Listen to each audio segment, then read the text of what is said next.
ọjọ́ mẹ́jọ a tún máa pàdé wọn ṣùgbọ́n ẹ̀yin náà ti mọ̀ pé lórí ètò yìí a máa mú àwọn ọ̀rọ̀ ìṣítí wá ní oríṣiríṣi ẹ jẹ́ kọ́kọ́ sọ báyìí fún wa pé àyè wà fún ìṣẹ́jú mẹ́wàá àyè wà fún ìṣẹ́jú mẹ́ẹ̀ẹ́dógún orúkọ mi kò yí padà ó ṣì wà síbẹ̀ Aládé Akeem tá a mọ̀ sí Pastor Semo ọmọ wòlíì àgbáyé lórí ètò Ẹ̀fátà ẹ jẹ́ kéléjì rẹ̀ kó kì í mo mú nǹkan wá ní alẹ́ yìí. kòkò yìí oore ọ̀fẹ́ ni o tẹ̀ fi láǹfààní láti máa gbọ́ wa táwa náà láǹfààní láti máa bá wa sọ̀rọ̀ sọ̀ nílé èmi tí mo kí wa náà ní díkì orí rédíò Táíwò Ọ̀yáwálé tó gbọ́ àmọ̀ sí eléjì rẹ̀ pìrìsẹ̀ntà olókè wa wípé ẹ̀ka alẹ́ ní gbogbo tẹ̀ tí ń gbọ́ wa. ẹ̀ka alẹ́ ní tẹ̀ tí ń gbọ́ wa màá lọ sókè lọ́hùn ṣùgbọ́n kí n tó lọ kí ni mo fẹ́ bá wa sọ lálẹ́ yìí ìyẹn ṣe mọ̀ pé ọdún parí lọ báyìí àwa náà wọdún lọ́kàn ọdún dẹ̀ ń wò wá wọn náà ní pé Ọlọ́run mọ̀ sí God is aware Ọlọ́run ṣe kí ni o Ọlọ́run mọ̀ sí bó ṣe dúró bó ṣe ń sọ̀rọ̀ bó ṣe jókòó bó ṣe waṣọ bó ṣe ń jẹun pàápàá jùlọ pílánì tó ní lọ́la ìgbésẹ̀ tó fẹ́ gbé lọ́la Ọlọ́run ṣe kí ni Ọlọ́run mọ̀ sí àná ẹ Ọlọ́run mọ̀ sí èní ẹ Ọlọ́run mọ̀ sí ọ̀la ẹ Ọlọ́run mọ̀ sí ìwọ lè ti ya plan pé at least December yìí o mo gbọ́dọ̀ ná 1 million Ọlọ́run mọ̀ sí ìwọ lè sọ pé 50,000 ní Ọlọ́run mọ̀ sí ṣùgbọ́n gbogbo wa pápátá ó ní kí ni o Ọlọ́run mọ̀ sí bóyá tó bá ní Bíbélì ìwọ lè ṣíwèé Mósè tàbí sí Amos orí 3 ẹsẹ̀ 6 wọn tó wà bẹ́ẹ̀ ǹjẹ́ tó bá Canada wá rí àkọ́kọ́ ó ń sọ fún wa pé a ò lè fún ìpè nílùú kí ọba máa mọ̀ tó lásìkò òde lè wọlú kọ́lọ́run máa mọ̀ sí tó túmọ̀ sí wípé kò sí tó ń ṣẹlẹ̀ láyé tọ́lọ́run ò mọ̀ àwa Yorùbá náà àwa náà ní ọ̀rọ̀ tiwa ṣùgbọ́n àní àkọsílẹ̀ táwọn náà bá lákọsílẹ̀ ní àbámọ́tá bá máa pé mùsùlùmí ní tiwọn wọ́n pè ní alukurian kírísítẹ̀ ní tiwọn wọ́n pè ní báíbù ṣùgbọ́n àwọn Yorùbá àní tiwa kí wọ́n lọ́ọ́ rí Yorùbá ní pé ewé kan ò lè jábọ́ lára igi kọ́lọ́run máa mọ̀ sí God is aware Ọlọ́run mọ̀ sí. ohun gbogbo tí a ń ṣe láyé pátápátá ni Ọlọ́run mọ̀ sí ṣé bí a ṣe sùn tá a ṣe jí ni àbí lílọ bíbọ̀ wa ni kò sóhun kan nínú ayé yìí tí Ọlọ́run ò mọ̀ sí. Ọlọ́run ò mọ̀ sí ó dáa MC Money ẹ bá ń jù sí tí n bá dé màá wá jẹ́ kó yà pé Ọlọ́run mọ̀ ń pa ẹ̀.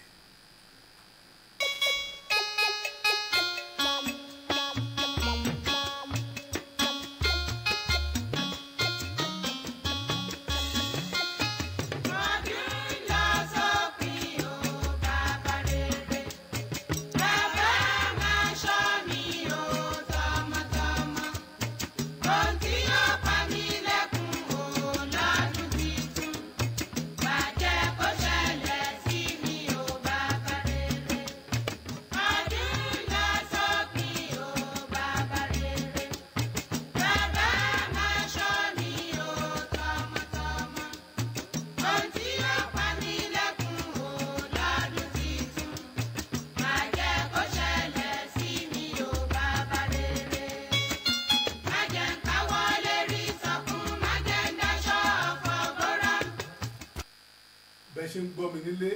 àmì báyìí olóyè ká ṣe ẹ wo bí fún àǹfààní wa mo fẹ́ kẹ́ lọ wo kankan ní alẹ́ yìí ẹ mọ̀ pé tá a bá ti sọ̀rọ̀ Yorùbá sọ wípé tá a bá ti bá ajá lẹ́nu ìṣà kí wọ́n pè ní ìṣà ihò ni wọ́n ní a kì í béèrè lọ́wọ́ ẹ̀ pé kí ló ń wá mọ́ torí tí ò bá lè kàn débẹ̀ orí nǹkan bẹ̀ ẹ ti mọ̀ pé tá a bá ti ń sọ̀rọ̀ lórí ètò wa bí a máa ní àpẹẹrẹ àní olúwa mọ̀ sí kódà ẹ pàdé mi lórí Tùgbà FM live nǹkan kan wà ń bẹ tí Sodiq ń gbé síbẹ̀ lọ́wọ́ báyìí ó á jẹ́ kí ìwọ náà mọ̀ pé ipò tó wà ẹ̀lú lẹ kó o bú sí á jẹ́ kó mọ̀ pé ipò tó wà lẹ́mìí tí wọ́n ń ronú yẹn ó yẹ kó máa yọ̀ ó yẹ kó máa dúpẹ́ ni. ó ní mo fi sọ wípé Ọlọ́run ṣe kí ni o Ọlọ́run mọ̀ sí Ọlọ́run àwọn kan wò pé ipò tí mo wà lẹ́mìí ó tiẹ̀ ń bí mi nínú á máa ronú ẹlòmíà ló pé mo ti rọgbọ jù ẹlòmíà ní pé mo kúrú jù ẹlòmíà ní pé mo ti ga jù ipò wo ni wọn náà wà tó ń bẹ̀ nínú jẹ́ ẹlòmíì wà pé èèyàn dúdú ni mí mẹ́rin ó yẹ kí n pupa ní ẹlòmíà ní àfin lòun àná lòun ṣe kí ni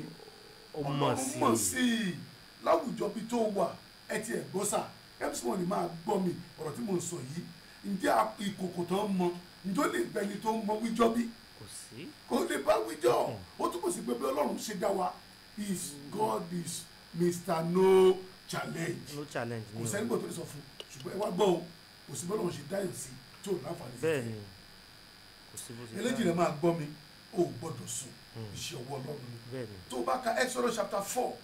tó bá ka verse 10 to 11 Mósè ń bá ọlọ́run jiyàn pé èmi akálòlò kí ni mo fẹ́ sọ ẹgbẹ́ tó ọlọ́run sọ fún ọlọ́run wá jẹ́ kó yẹ wípé ta ló dá dití àbí ta ló dá arọ ta ló dá afọ́jú ó lé mi ọlọ́run ni òun náà ni o ipò tó wà lẹ́ni sẹ́ àní ọlọ́run mọ̀ ọlọ́run mọ̀ sí sí ipò tí mo wà lẹ́ni ọlọ́run mọ̀ sí ipò tí mo wà lẹ́ni ọlọ́run mọ̀ sí mc mo nílò gíláàsì èmi ò lo gíláàsì ọlọ́run mọ̀ sí o èmi sọ́ra sọ̀díkì ò sọ́ra ọlọ́run mọ̀ sí àbí bẹ́ẹ̀ kọ́ bẹ́ẹ̀ ni ṣùgbọ́n mọ́mì dádì mo fẹ́ kó lo mọ̀ lálẹ́ wípé ipò tá a ipò wà tó lè wà ọlọ́run mọ̀ sí o eléjì rẹ ipò tó wà lálẹ́ yìí kọ́ tọ́lọ́run mọ̀ sí ọlọ́run mọ̀ sí o lọ́nà wo nígbà tó sọ pé màá bára mi bíbà lálẹ́ yìí mo wà ń bì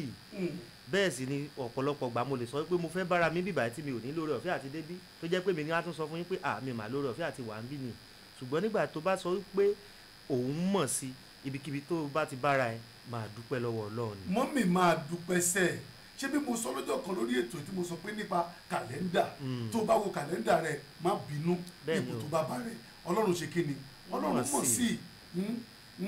Tùngbá FM live ẹ lọ́jọ́ ìwà báyìí ẹ rí níta fẹ́ sọ ẹ rí mi àti mo fẹ́ sọ Tùngbá FM live ẹ rí wa sáà mọ́mì dádì ibi tí mò ń lọ rèé Ọlọ́run ṣe kí ni Ọlọ́run mọ̀ sí mo fẹ́ sọ fún wa nípa àwọn ìbejì kan ìbejì ni wọ́n ṣùgbọ́n àwọn ìbejì kí náà fi yàtọ̀ sí ìbejì orí méjì náà ní wọ́n ní ẹsẹ̀ méjì tẹ̀kẹ́ ìrún ní ẹsẹ̀ wọn ò pé mẹ́rin wọ́n ní ọwọ́ méjì ọrùn ò pé mẹ́rin ṣùgbọ́n tẹ́ bá wá wo bí ọrùn wọn orí méjì ọ̀nà ni a ní Ọlọ́run ṣe kí ni Ọlọ́run mọ̀ sí ṣé bí wọ́n lòun ronú bọ́lọ́run ṣe dá ẹ tí bọ́ọ̀lù sọ pé pẹ̀kọ́lọ́ in fact man n ó yẹ pẹ̀kọ́lọ́ kò ṣe bí báyìí náà. báwo lẹ ti ṣe rò pé ó máa rí nígbà tí àwọn òbí wọn tán kọ́kọ́ rí wọn gbà yẹn ṣùgbọ́n sì wá ń kọ́. ohun tí mò ń jẹ́ kó yé wa pé ẹ lọ wo Wàdàdà ní Tùngbá FM live àwọn tí mò ń sọ rẹ̀ ìbejì ni wọ́n ṣùgbọ́n orí méjì náà ní wọ́n ní ẹsẹ̀ méjì àti ọwọ́ méjì wọ́n máa lórúkọ ìkan máa jẹ́ Happy ìkejì máa jẹ́ Brittany ẹ ń gbọ́ mi ìkan jẹ́ Happy ìkejì ń jẹ́ Brittany ẹ wá wo sá o ẹ wá wo má o ìkan máa ń tijú ìkan kì í tijú kí ni mo wá ń sọ fún wa lálẹ́ ni pé ipò wo ló wà má ronú o má bànújẹ́ àwọn ọmọ méjì tá à ń sọ yìí inú wa máa dùn wọ́n ń dáná pọ̀ wọ́n ń gun kẹ̀kẹ́ pọ̀ wọ́n ń wa mọ́tò pọ̀ wọ́n tún ṣe kí ni o wọ́n tún ń wẹ̀. gbogbo nǹkan náà jọ ń ṣe papọ̀. tó bá wà ní church nǹkan wọ́n tún máa ń play instrument ṣe bí wọ́n nìyẹn tó ń ronú wọ́n tún yan Ọlọ́run lógo wọ́n tún yan Ọlọ́run lógo ẹ jẹ́ nígbà tí wọ́n bí wọn sáyé dókítà sọ fún wọn pé ẹ jẹ́ kí a bá wa ya àwọn méjèèjì kó ní orí ẹyọ kan àwọn òbí wọn sọ pé láíláí àwọn ò fẹ́ ẹ ṣàfi wọn sílẹ̀ wọ́n mà lọ léèwé wọ́n lọ primary wọ́n lọ sunday school wọ́n tún lọ university pàápàá jùlọ ìkan wà lọ́tẹ́ pé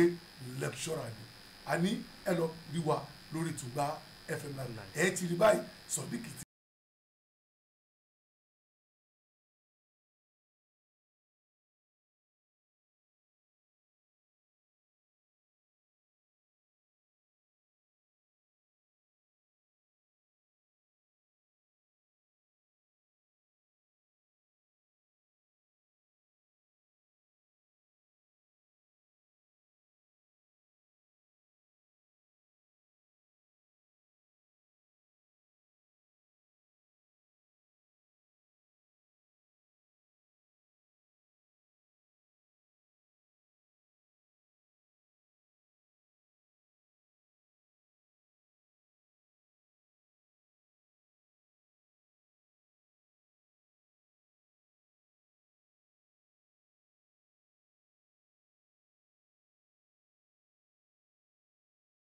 wọ́n lọ sílé ìwé wọ́n tún gba kíni o wọ́n tún gba owó kí ló wá ń ṣe ọ́ kí ló wá ń ṣe mí kí ló ń ṣèwọ́ náà tọ́pọ̀lọpọ̀ ń gbé nǹkan jẹ kí ló wá ń ṣèwọ́ náà tọ́pọ̀lọpọ̀ ń bẹ́ sómi kí ló wá ń ṣèwọ́ náà tó wá sọ pé láyé fàbàdà òní sí Ọlọ́run mọ́ torí kíni o ipò tó wà ẹwà méjì náà tí ni wọ́n lù eléjì rẹ̀ àbó òde wo bí lórí Tùngbá in fact, FM ó jọ mí live. lójú mò ń wò wọ́n títí wípé inú wọn ń dùn lórí Tùngbá FM live ẹ lọ wò wọ́n ẹ máa rí wọn bí inú wọn ṣe ń dùn kí nìkan tí wọ́n ń rò tó ń bá ẹ lọ́kàn jẹ́ tó ò jẹ́ kí inú ẹ dùn kó máa fògo fórúkọ Olúwa nígbà táwọn ènìyàn bá wà báyìí tán dẹ̀ ń dúpẹ́ tán fògo fórúkọ Olúwa mélòó mélòó àwa. a ní mo ti ẹ̀ gbọ́ tẹ́nìkan sọ fún mi pé ẹ tó ń bá bímọ tọmọ ń bá jáfin òun á ṣe mo ní tó bá ṣe bẹ́ẹ̀ ó kú àti Ọlọ́run ẹ wá wò wọ́n ẹ wà méjì wọ́n rẹ́rìn ìkan wà sọ̀rọ̀sọ̀rọ̀ nínú wọn ẹ wá wò ó àwọn méjì rẹ̀ wọ́n tún tíjà tó ní wọ́n tún tíjì ní skul kí ló fọ́nì ni pé sálárì ẹ̀yọ̀ kan ló fún àwọn méjì o ṣùgbọ́n sọ́bjẹ́tì ọ̀tọ̀ọ̀tọ̀ ò ló ń kọ́ àwọn èèyàn ṣùgbọ́n fún sálárì kan pẹ̀lú dídùn àti àlàáfíà ṣé ẹ rí wọn lórí fọ́nrán wa Tùngbá FM live ẹ rí wọn bẹ́ẹ̀ òun á pé àkọlé ní alẹ́ ní pé kí ni o Ọlọ́run mọ̀ sí God is aware Ọlọ́run mọ̀ sí Ọlọ́run mọ̀ sí kó máa bá pàdé lónìí Ọlọ́run mọ̀ sí o gbogbo kíbi tó lè kó bára ẹ lénìí Ọlọ́run mọ̀ sí gbogbo pòkípò téèyàn lè bára rẹ̀ lénìí Ọlọ́run mọ̀ sí. ẹ̀wọ̀n méjì wọ́n jẹ́ sọ̀rọ̀ síra wọn sì ń bára wọn sọ̀rọ̀ wọ́n ń bára wọn ṣeré wọ́n dẹ̀ ń bára wọn ṣàwàdà wọ́n dẹ̀ ní ayọ̀ ọkàn. eléyìí la mú wá fún wa lórí ètò ẹ̀fà tálálẹ̀ pé ipò tó wà Ọlọ́run mọ̀ sí máa gbọ́ ẹlòmíì wà á ní òun ní challenges ẹsẹ̀ Ọlọ́run mọ̀ sí ẹlòmíì wà á lóun ní challenges ojú Ọlọ́run mọ̀ sí ẹ wo Stephen Wonder l'Amẹ́ríkà àwọn èèyàn sì wọ́n bá wọn jẹ́ orúkọ àwọn èèyàn ti darapọ̀ mọ́ wa lórí ẹ̀ bọ̀bọ́yì Joseph oníwẹ́dọ̀nsà olórí Adéníkẹ́ àwọn àmì pẹ̀lú wa wọ́n pọ̀ lóríṣiríṣi wọ́n ní ẹkú àròjinlẹ̀ Taofeek Ọpẹ́yẹmí olóṣẹ́ Prince wọ́n ní pé I'm happy for my life o ẹ jẹ́ ká máa dúpẹ́ ẹ jẹ́ ká máa yọ́ Ọlọ́run torí pé ipò tó wà Ọlọ́run ṣe kí ni o Ọlọ́run mọ̀ sí ẹ wo Stephen Wonder lẹ́ni ọ̀pọ̀lọpọ̀ ló ń bá jẹ́ orúkọ bẹ́ẹ̀ ni kò ní ojú bẹ́ẹ̀ náà ẹ wo àwọn ẹsẹ̀ ẹ wo paramilitary tó ń ṣe kọjá lẹ́jọ́ mẹ́ta yìí ẹ wo àwọn èèyàn ṣe ń gbé wéètì ló ṣe gbé para Olympics tó ń lọ yìí sì ẹ wo oríṣiríṣi àwọn èèyàn bẹ́ẹ̀ tí wọ́n ń dùn wọ́n dẹ̀ lówó wọ́n dẹ̀ tún ṣe jẹ́ tó ní ẹsẹ̀ méjì lọ ẹ wo ẹlòmíì tó yẹ pé wọ́n ní challenges etí wọ́n wá ní pé títí ẹ báwo ló ṣe rí àwọn ilé ìgbìmọ̀ kẹ ẹ wo yẹn ṣe eré pa kẹ̀kẹ́ náà fẹ́ gùn yẹn o Tùngbá FM live pẹ̀lú inú dúdùn àti ayọ̀ àti àlàáfíà mọ́mì dádì mo fẹ́ kó bá mi fi eléyìí kọ́gbọ́n ní alẹ́ wípé Ọlọ́run mọ̀ sí ẹ wo they are swimming they are playing ẹ wọ́n ẹ̀rí ẹ bá mi mú tẹ̀mí o ẹ bá mi mú tẹ̀mí wọ́n tún mu mọ̀tínà pẹ̀lú ayọ̀ àti àlàáfíà ẹ wo ẹ jẹ́ n fáwọn èèyàn láàyè láti pè ẹ wo ẹ lọ sórí ẹ lọ fún Facebook wa. ẹ lọ darapọ̀ mọ́tùmọ́ wa ní Tùngbá FM live ẹ máa rí wọn ẹ máa rí wọn ohun gbogbo ni wọ́n ń ṣe pẹ̀lú ayọ̀ àti àlàáfíà. àlàáfíà torí bí èyí kọ́ mo ń bẹ gbogbo àpé gbogbo ibi tó wà àbíkò tó wà Ọlọ́run ṣe kíni Ọlọ́run mọ̀ sí MC Money mò ń bọ̀ tá a bá padà dé ká wá gba ìpèbí méjì Ọlọ́run ṣe kíni o Ọlọ́run mọ̀ sí. ọjọ́ ti dábẹ́ni Ọláwọlé bàbá ni lọ́tún ta ló bọ́ sá ẹ̀túnbà ìròyìn ni. Ó yá dìde jó bẹ̀rẹ̀ jó everybody dìde jó bẹ̀rẹ̀ jó Ọláwọlé bàbá ló ń bọ̀ bẹ̀rẹ̀ jó aṣíwájú màmá ló ń kín bẹ̀rẹ̀ jó oníṣẹ́ ọwọ́ dìde jó bẹ̀rẹ̀ jó oníṣòwò dìde máa mú dó bẹ̀rẹ̀ jó oníṣẹ́ ìjọba dìde jó ẹ̀yin onímọ́tò dìde jó bẹ̀rẹ̀ jó. ẹ káàbọ̀ padà ṣé ti ní wọn báyìí àwọn ló ń wẹ̀ nínú swimming pool yìí wọ́n ti tún wọn tó ti ń pè volleyball ní tó ti gbẹ̀kẹ́ ẹ̀wọ̀n tó ń jayọ̀ tí wọ́n ń dùn orí méjì péré náà ní ṣùgbọ́n wọ́n ní ẹsẹ̀ méjì òbí wọn ní pé irọ́ ẹ̀ bá sì pé tiwọn àwọn náà láyọ̀ ìwọ̀wá ń tọ́ 08113051009 tàbí 08056131009 ipò wọlé yìí wà tó ẹ̀ka alẹ́ o Olúwa ló ń tẹ gbóhùn sókè mà ẹ̀dùnkọ́ bọ́lá ṣe dá yín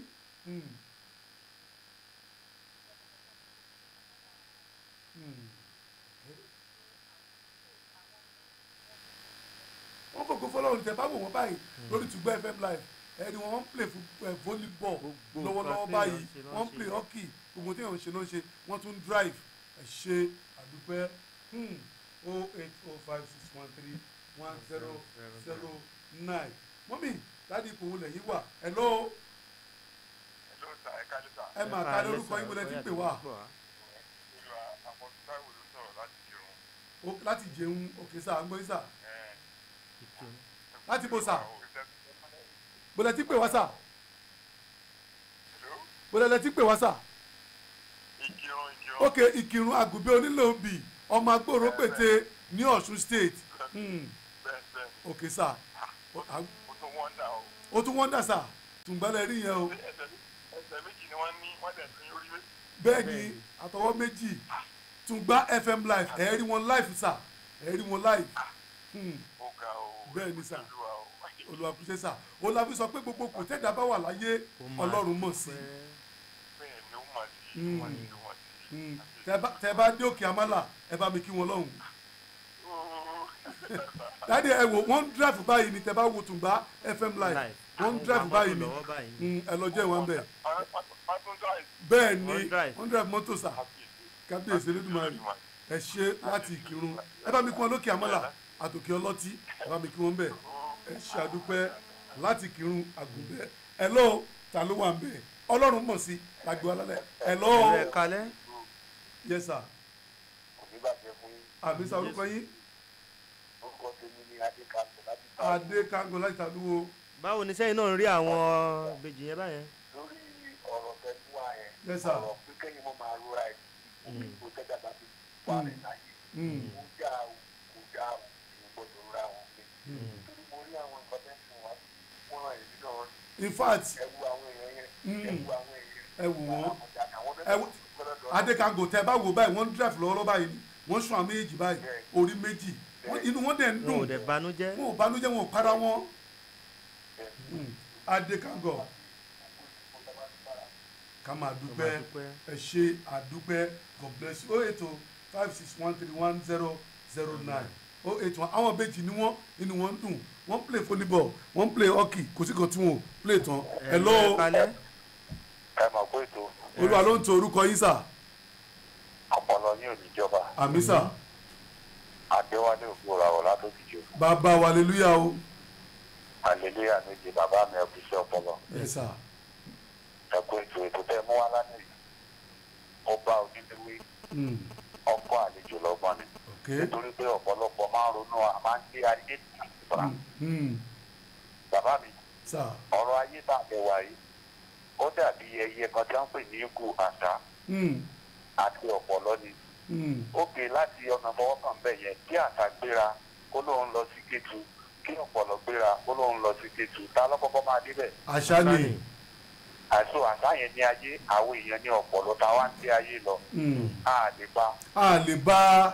fún gbogbo kò tá a bá wà ká jẹ́ kí a máa ní tẹ́lọ́rùn ní ti bó dé sí nínú ìwé second Samuel ó ní ìfaradà ó tiẹ̀ ti gbà kó ti tán ṣùgbọ́n gbà ìpínlẹ̀ kò sí tọ́lọ́run ò lè ṣe. ó dẹ̀ jẹ́ arọ ó jẹ́ arọ ó sì ti arọ nígbẹ̀yìngbẹ̀yìn wọ́n dẹ̀ ní kó wọ́dẹ tó ń bọ́ bàjẹ́ o. ẹ wò ó sì tẹ bá wò ó sẹ ẹ rí pé wọ́n ń ya fọ́tò ara wọn báyìí lójú fọ́nà yẹn tẹ bá wò ó lórí Tùgbà FM live pẹ̀lú ìdùnnú dídùn ohun tá a mú wá gangan nìyẹn pẹ̀lú dídùn àti àlàáfíà wọn ò bà inú jẹ́ ipò wo ló wà dádì ipò wo ló wà mọ́mì ipò wo ló wà ẹ̀gbọ́n àbúrò ẹ wo Tùgbà FM live Ọlọ́run mọ̀ sí ẹ wo they are coming back from school ẹ bí wọ́n ṣe ń dùn orí méjì náà ní MC wọn ni pé ilé ìtúgà o hello sàbá gbóhùn sókè hello.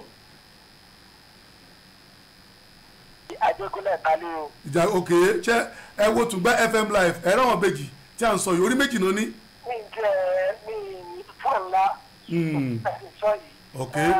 àti ọlọ́run kẹ́hìn tó lé kí. ó dà. wàláì dáná ẹ̀ torí mo ti rí èèyàn tó jẹ́ pé ẹsẹ̀ olófin aṣọ ẹsẹ̀ olófin fún ọmọ lóúnjẹ ẹsẹ̀ olófin gbé ọmọ ẹ̀. tó bá jẹ́ pé ẹ̀ ń wò wọ́n báyìí ni wọ́n wà ní skul báyìí ní kíláàsì báyìí. ó tóbi gẹ obìnrin ni ìgbà tó bímọ ẹsẹ̀ níbi fún ló jẹ. Pẹ̀lú dídùn. Ẹ̀jẹ̀ ló fi mú ayọ́nù fún un. Ẹ ṣe. Kò sí ẹnìkan tó wá di sọ pé òun fẹ́ tú àṣírí Ọlọ́run ẹsẹ̀ ní òbí pẹ́ di ayọ́nù tó fẹ́ fi lọ sọ. Ẹsẹ̀ ló máa fi gbé bọ́ọ̀dì sórí. Kábíyèsí rẹ Ọlọ́run. Kábíyèsí Ọlọ́run. Kábíyèsí ẹ ṣé gan sà. Yes sir. Yọba tó máa bá wọn gbé ọ̀gá ni o. Gbogbo ẹsẹ̀ tó gbà. Àmín. Ẹni pinnikin ẹni dáàmú. Àmín. Gbogbo kíbi tí orin wà Ọlọ́run máa fi lé e lọ́wọ́. Àmín Jésù. Ọlọ́run àṣírí Ọlọ́run tó fi hàn wáyé. Lágbára gbogbo nǹkan tó jẹ́ ìbànújẹ́ náà kan wá lọ́lọ́ máa tẹ́lẹ̀. Àmín Jésù ẹ ṣé ó dárọ́ sà ẹ ṣé àdúpẹ́ pẹ̀lú dídùn náà sọ̀rọ̀ Tùngbà là ń pè bí 100.9 FM ẹjọ́ ìwà lórí Tùngbà FM live ẹ̀rọ àwọn bèjì tí à ń sọ yìí live and direct bàbá yẹn pé láti kírun wọn ni eléyìí tún pé ó tún lágbára ó tún lágbára Tùngbà náà ni àwa náà kọ hello èyà ok 0825631 wọ́n ní kí n gba ìpè ẹyọ kan sí i wọ́n tà sọ ni pé Ọlọ́run ṣe kí ni o Ọlọ́run mọ̀ sí ipò wo ló wà kí lòun rò lálẹ́ yìí gbàgbé ẹ̀ Ọlọ́run ṣe kí ni o ó mọ̀ sí i hello. ọba Olúwa káàdì èyí rẹ ọba Olúwa wọn ní dúdú nìyẹn kò pàdé yẹ kó tẹ̀dá tó mọ o. bí èsì rẹ ọba Olúwa. ọba tóbi lọ́ba ni o. mo rí pé ọba tóbi lọ́ba ni o. ọba tẹ́ni kò lè wájú ẹni kò lè dúró. Kábíyèsí. àjèjìwò ni o. ọba kábíyèsí ni o. ọba tóbi náà kiri yẹn yọ online. ẹ ti rí online.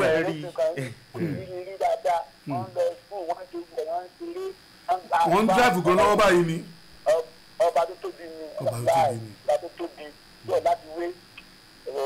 àbáyébọ̀. ẹ ṣe àdúpẹ́ ẹ pàdé wa lọ́jọ́ mẹ́jọ náà bákan náà ní agbára Ọlọ́run wọ́n tà sọ fún wa ni pé lórí ètò yìí a sì ní ìṣẹ́jú mẹ́wàá a ní ìṣẹ́jú mẹ́ẹ̀ẹ́dógún láti wára láti gbé ètò yìí lárugẹ ẹ pè mí dáadáa olórí Adéníkẹ́ wọ́n darapọ̀ mọ́ wa Ọ̀bọ̀yé Joseph wọ́n ní well done sir ẹ kú àròjinlẹ̀ sir Olúwa yóò máa wà pẹ̀lú yín o Taofik Ọpẹ́yẹmí òun ló sọ Sunday Ọlápàdé good job sir wọ́n pọ̀ rẹpẹtẹ torí àkókò Lukman Raji well done sir olórí ọmọ àánú you well done sir I love this nice one sir Emmanuel Awodele òun ló sọ Azeez Sampam Albarika well done sir oh I am very happy with this your encouragement word this night thank you Emmanuel Awodele ló sọ God is great kábíyèsí rẹ Ọlọ́run Fásípẹ̀ Olúwatómi níyì wọ́n pọ̀ rẹpẹtẹ ẹ má bínú táyì dárúkọ nítorí pé wọ́n pọ̀ rẹpẹtẹ ìṣẹ́jú mẹ́wàá ìṣẹ́jú mẹ́ẹ̀ẹ́dógún ẹ wà lórí ètò yìí ká lè gbé ètò yìí lárugẹ kó tó lè pọ̀ báyìí lọ ó pọ̀ lámù ẹ má jàgbá pé Ọlọ́run mọ̀ sí ẹ jà gbàgbé lórí ètò yìí. ṣáájú gbogbo jẹ́ kí n sáré fàsìkò kí bàbá mi nínú Olúwa ní ìjọ CCC tó wà ní Odóngúnyán bíbáyìí mo kì í fún àjọ̀dún tó ń bọ̀ lọ́nà yìí ayọ̀lá ò fi ṣe o ayọ̀lá máa fi ṣe bẹ́ẹ̀ Amúlùdún parish mo kì í dáadáa orúkọ mi tí mo kì í náà ni Dikin Táíwò Ọ̀yáwálé mo kí wa pé gbogbo ọ̀fìrì pàdé lọ́sẹ̀ tó ń bọ̀. Ajibola Rashida to that nice program thank God for that thank God for your encouragement ẹ ṣé àdúpẹ́ Aládé Akeem lórúkọ mi táwọn sí Pastor Semo ẹ pè mí sí 080 26 40 51 19 080 26 40 51 19 ẹ pè mí wá fẹ́ MC ẹ ti ẹgbẹ́ polówó ọjà wa ló ṣe pàtàkì kétò yìí kó lè bá tẹ̀síwájú dáadáa adúpẹ́ bẹ̀ṣẹ̀ ló ti wà MC Money lọ́rọ̀ bọ́tì mi ní alẹ́ is my boss and is my friend and at the same time is our wòlíì ó ń fọwọ́ gbáko ní pé Ọlọ́run Elédùmarè Sodiq Akínbólú ọmọ dáadáa olùbàwà gbé sí Aládé Akeem lórúkọ mi sílẹ̀ kan sí ọmọ wòlíì àgbáyé tó bá di ní àárọ̀ ọ̀la láago 5:00 ẹ pàdé mi lórí ètò Ògo Ìlú-Àga God bless Nigeria and God bless Tungba FM.